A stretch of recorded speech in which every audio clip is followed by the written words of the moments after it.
Good day everyone! Naitanong mo na ba sa sarili mo kung bakit ang gulo ng mundo? Bakit paulit-ulit na lang?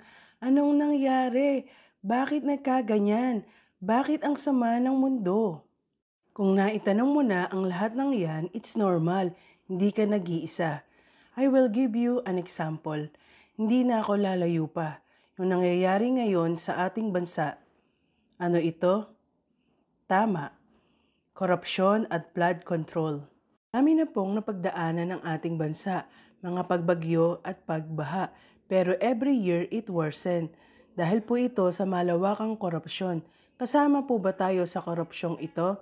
Opo, kasama tayo. Kasama tayo dahil kinurap ang pera ng taong bayan, kinuha ang kaba ng mga mamamayan, ang mga good taxpayer, ang mga celebrities na nagbabayad ng milyong halaga, ang mga businessman at mga ordinaryong empleyado. Pinaka-worst, mga namatayan ng pamilya, mga nawala ng sources of income, dahil pati ang kanilang mga alagang hayop ay nalunod din sa baha.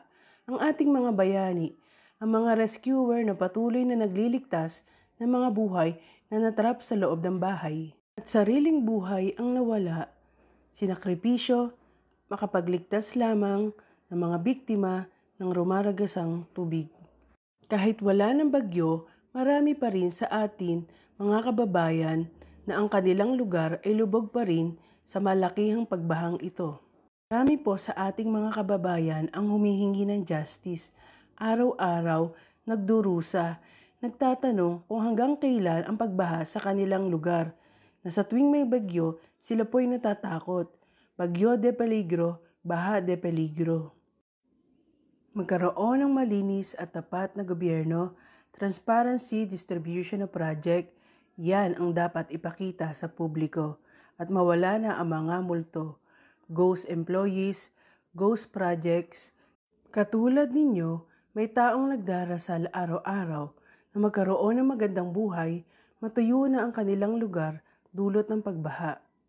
Katulad ninyo, may isang tao na umaasa, may isang tao na hindi napapagod mag-pray, at ito si David.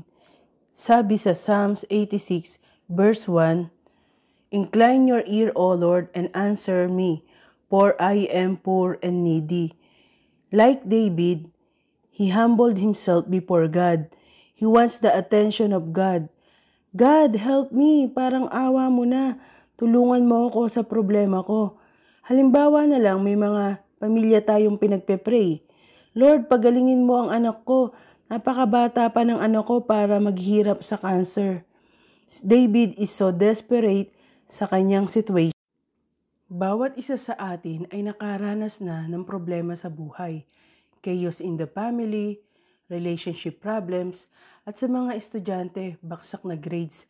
At para sa ating bansa, meron po tayong delubyo, malawakang problema, malawakang pagbaha, malawakang bilyong korupsyon.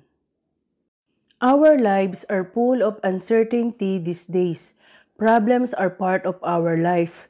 Sabi sa John chapter 16 verse 33, I have told you these things so that in me you may have peace. In this world you will have trouble, but take heart, I have overcome the world. Si God ang magbibigay sa atin ng peace na kahit may problem ka, makakatulog ka pa din ng mahimbing, makakapag-encourage ka pa din ng ibang tao. Although mahirap talaga siyang gawin kasi may pinagdadaanan ka ding problem. And I will repeat it again. Sabi ni Jesus, take heart, I have overcome the world. Lapit ka lang anak, sa akin ka lang mag-pray. Mag-trust sa mga promises ko at maghintay ng sagot sa mga wise mo sa buhay.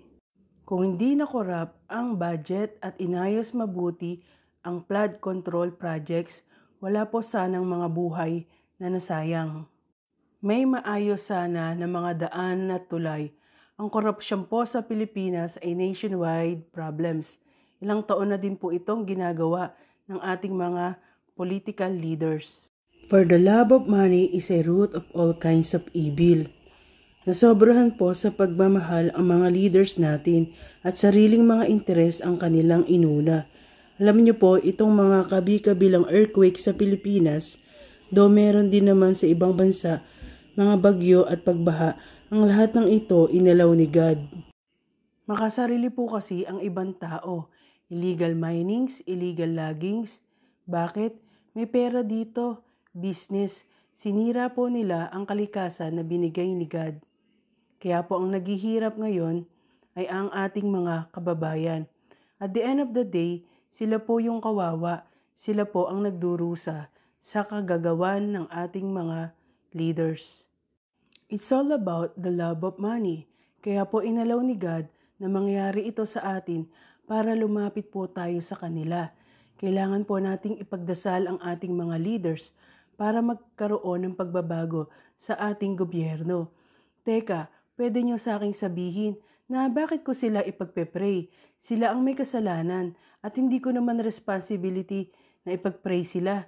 Sila ang nag-corrupt ng pera. Pero tayo po ng mga Pilipino ay may responsibility din sa ating gobyerno. Pagdasal po natin sila dahil pinili po natin sila nung tayo ay bumoto. Alam niyo po, nasaktan tayong mga Pilipino sa nangyari. We are broken-hearted. At kung nasaktan po tayo, kailangan po natin ng healing. Kailangan po nating lumaban para sa kapakanan ng ating mga anak, para sa kanilang mga kinabukasan. The love for money is the root of all evil.